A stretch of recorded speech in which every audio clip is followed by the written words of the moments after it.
Got it, Kelly? There was a flame I saw. Yep, it's burning. Uh-oh.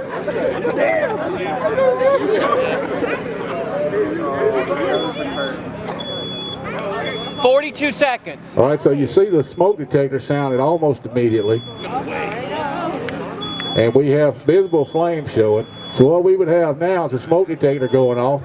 It would be time to get out of the building and call the fire department. Call 911. You notice that just this little bit of time, we have smoke already coming. In this room, the front of it's open, so you can imagine if it were closed up, what it would be like of 4 walls and a door. 70 seconds. So we're at 70 seconds now. We have flames touching the ceiling now. 70 seconds. And the temperature in there at the ceiling is probably 600 or 700 degrees now. What we're on time now? 90 seconds. All right, we're at 90 seconds. If you see how the smoke is now banking down, the space in the top of this room is filling up. The smoke is going to bank down, and it's going to fill up that space. Then it's going to start radiating the heat down to the floor. At this point, you don't need to be in there. This fire cannot be controlled by a fire extinguisher now. Someone's calling 911. 911's calling us. And as I said before, in the city of Barnesville, we have about a 3-minute response time from the station to here. 2 minutes.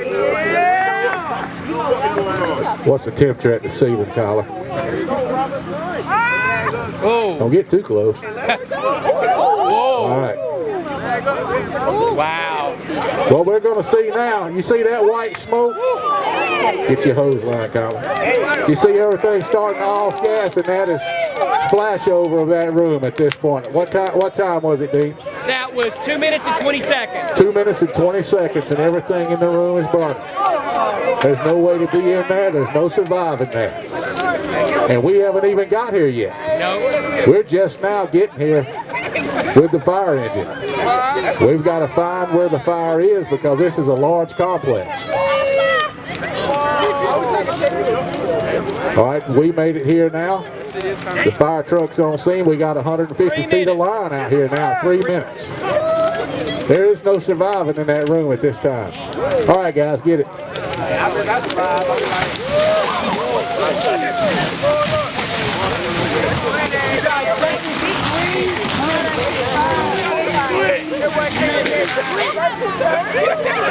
Now that smoke is deadly.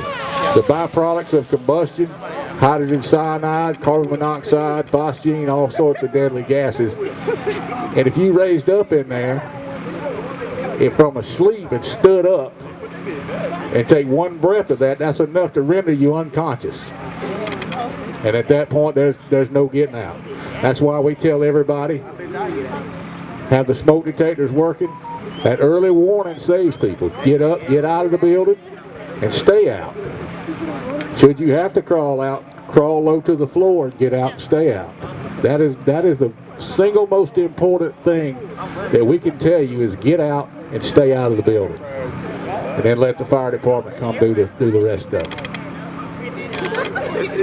I think that's a pretty dramatic demonstration for how fast the fire can develop.